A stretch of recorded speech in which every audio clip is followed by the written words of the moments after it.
Hello, good morning. Okay, so I'm going to begin with something that you all probably already know. You've seen this guy or machine. It's called Watson. It's designed by IBM, and it's an amazing PR stunt because it was presented to all of us as this machine that's capable of winning this conversational game, and it's also amazing. But in reality, the true reason for Watson's existence isn't to win games. It is to control, it is to analyze, and it is to punish, in a way, a variety of different types of people.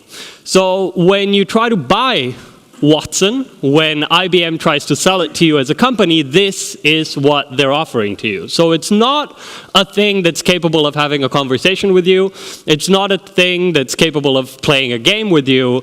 Instead, it's analytics. It's a thing that lets you explore and predict and assemble and all these other things that allow you to control the population. And it's very ironic that IBM is the company that's doing this. And it's even more ironic that the name of this machine is Watson. So it's called Watson supposedly in honor of the guy who created IBM or gave IBM its name in 1924. His name was obviously Watson. But he wasn't really a research guy. He wasn't really a scientist. Before he became the CEO of what he then renamed into IBM, he used to be a salesperson. He was the star salesperson of cash registers. So his job was literally to sell machines to make money. And he continued to do so. And IBM does this to this day. But the reason we're starting this presentation with Watson is because we all have to be aware that most of AI technologies that we deal with today have a much, much darker side. And this side began in the early 20th century. So what IBM used to do during the Second World War, or just before the Second World War, is it used to provide punch cards for the SS Rassenamt, which is basically the racial division of Hitler's SS, that used to go around and check how many Jews and how many other races and how many different people live in different households. So IBM was the company that allowed or set the base for this horrible exploitation and murder that we've seen happening in the middle of the 20th century. And it's continuing to do this today. So Watson's technology is being deployed to give people terrorism index scores, to decide whether people are a flight risk, also to help treat patients, but at the end of the day, it's continuously being used to monitor the population and to control it. And I think it's very important for us to think about these aspects of the technologies that are coming to this world if we want to really take them on.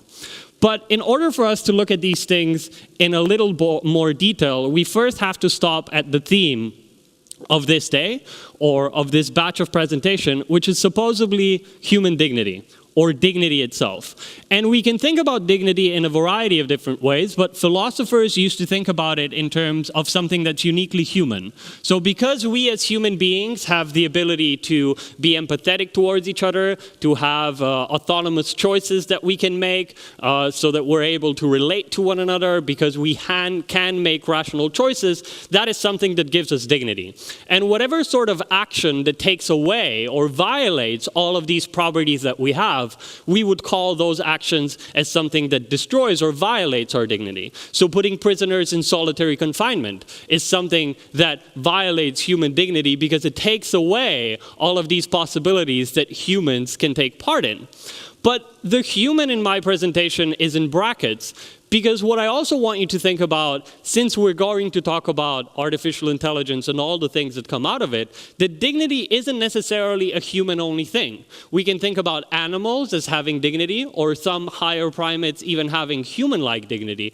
But we must also start thinking about what's going to happen when we have machines which are going to display characteristics which we ascribe dignity to. Are we going to give them dignity? And I think it begins with language. So we mostly think about this thing that's happening as artificial intelligence. But I'd argue that this is a problematic term because it says that this intelligence is somehow fake, right? Because it's artificial. What we should instead be thinking about is machine intelligence. Because if we achieve intelligence, artificial intelligence, it's going to be the same intelligence that we possess in our biological brains. So it won't be artificial in any way whatsoever, so a much better term for it might be machine intelligence. However, until we get to this point, there's a variety of interactions we're going to make with machine intelligence, and we're going to do this in various different ways. And what I want you to think about is something I call augmented intelligence. And when we usually hear the term augmented intelligence in the media, we think brain chip implants and, oh, we're going to make ourselves smarter. But I'd like to argue that augmented intelligence is something we already partake in as persons and as governments and as societies. So a typical example of something I'd call augmented intelligence is Google Maps. So for instance, if you're traveling to a vacation place or back home from a vacation, you're going to first trust Google Maps to take you 90% of the way, so from the vacation to your hometown. But as soon as you hit your hometown, you know the roads better. You know the traffic conditions slightly better. So you're going to, in a way, negotiate with Google Maps where you trust it, where you don't, where you take your own route, where you take the one that Google Maps is offering you.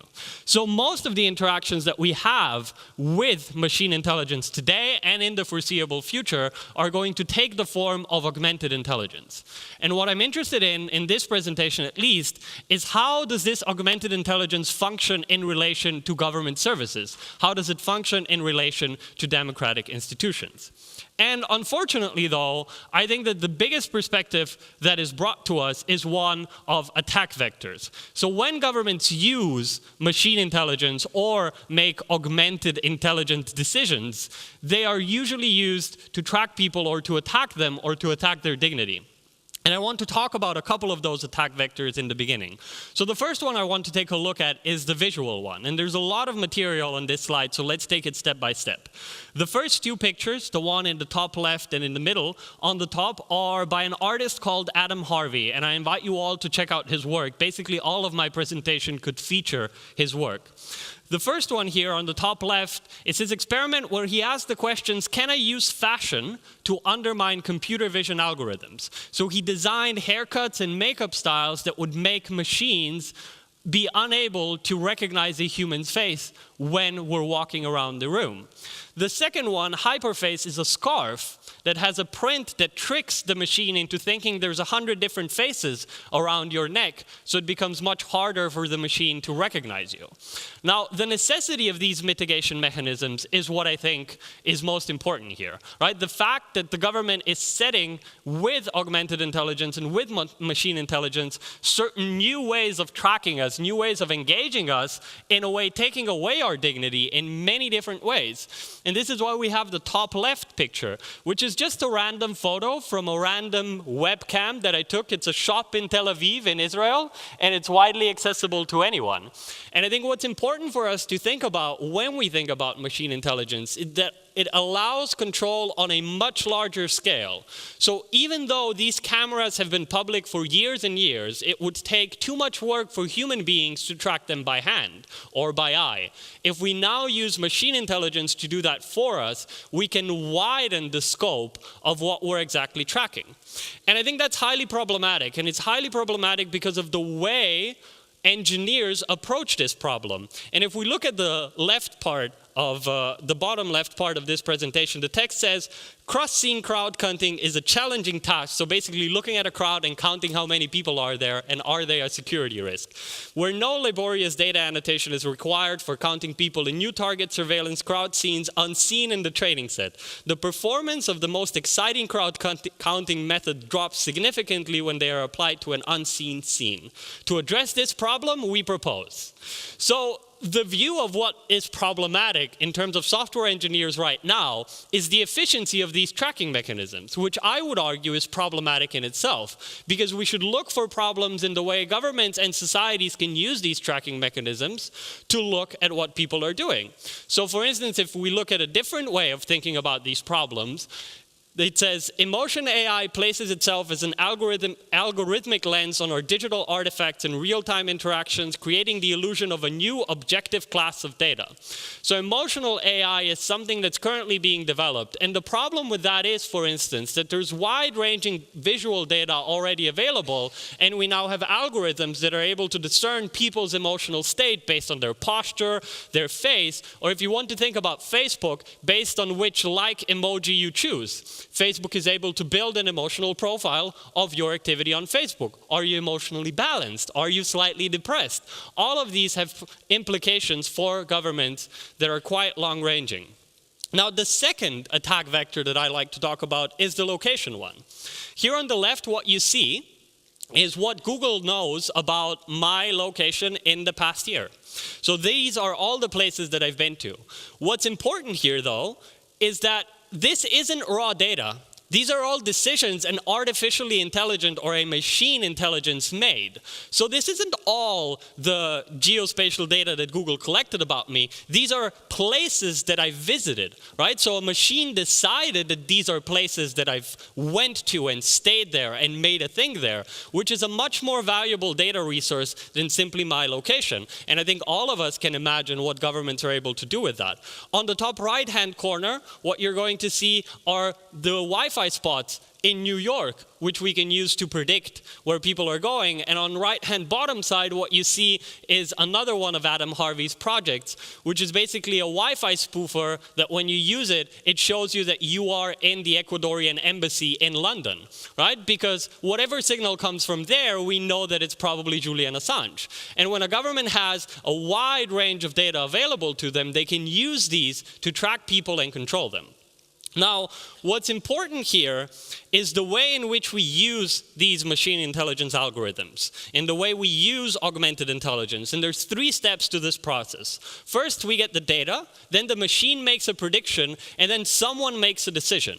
The question of who makes that decision is incredibly important, right? So when we use judges, for instance, you're going to hear about that today. That can be highly problematic. On the left top hand, what you can see is an analysis of an algorithm that tries to predict recidivism rates. So is someone going to commit a crime again?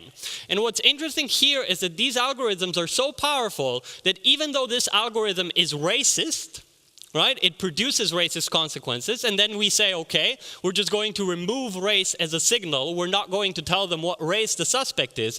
The algorithm doesn't become less powerful because our society is incredibly racist and is structured in a racist way. So from other data, like your education status, your home address, the amount of people living in your household, the algorithm itself can determine your race and keep producing racist consequences, which can be incredibly problematic, and which is why we as activists need to start learning and developing methods with which we are going to be able to critique these algorithms when our governments use them. So what are some of the mitigation mechanisms that we can use? And there's a lot more attack vectors and there are a lot of more problems, but I think there are 3 basic ways in which we can fight the upcoming controlling apocalypse brought on by machine intelligence. The first one is personal. So we all have a personal responsibility to start thinking about the consequences of these algorithms and what we're going to do and how we want them to act. So this photo is from a website that tries to gauge people's moral intuitions. So it presents you with a variety of different self-driving car scenarios and asks you, what do you think the self-driving car should do? So in a situation like this one on this photo, should it kill the people, the pedestrians crossing the road, or should it ram the car into the wall and kill a baby? What is the decision this algorithm should make, and who is the person who could decide what this decision could be? Is it the engineers who designed the project? Is it the CEO of the company that makes self-driving cars? Or do we have to start making mechanisms with which we can influence these decisions and start working on how these are going to be applied? The second one are communal. So because these algorithms are able to look very, very deep into the structure of our society, there's a certain level of the fight that we have to fight which goes beyond machine intelligence. It goes into designing our own communities and living our lives in different ways. So what you see here is a slide that tries to represent how people use, how algorithms look at photos of cars parked in front of a house in order to determine what race the family living in that house is. And you can see it that if there's an Aston Martin, it's basically a white family, pretty much, right? We're sure. If it's a Volkswagen, we're also pretty sure about that. Now, this isn't a thing that we can legislate, but it's a thing that we can react to and that we can mitigate with communal activity, which means going to live in a neighborhood that's underrepresented in terms of certain demographic aspects, which means raising the living standard for a variety of different people, because those are the only ways in which we can mitigate these things. And the last one here is legislative. And you've already heard about Palantir today. And the New Orleans Police Department used to use Palantir software. But as this Carolyn Cinder says in her op-ed, no software is infallible because all software is written by humans. And it is highly problematic when we use machine intelligence algorithms that are private, that aren't open source, and that we as researchers are unable to audit. So at the end of the day, the primary demand that we need to have from our governments when they are implementing these algorithms is that they are open. Private source and closed source have absolutely no space in these algorithms that are going to govern our lives. In much the same way as we would demand from a judge to explain their decisions, we need to be able to demand the algorithms themselves to explain their decisions. Thank you. Do I read this?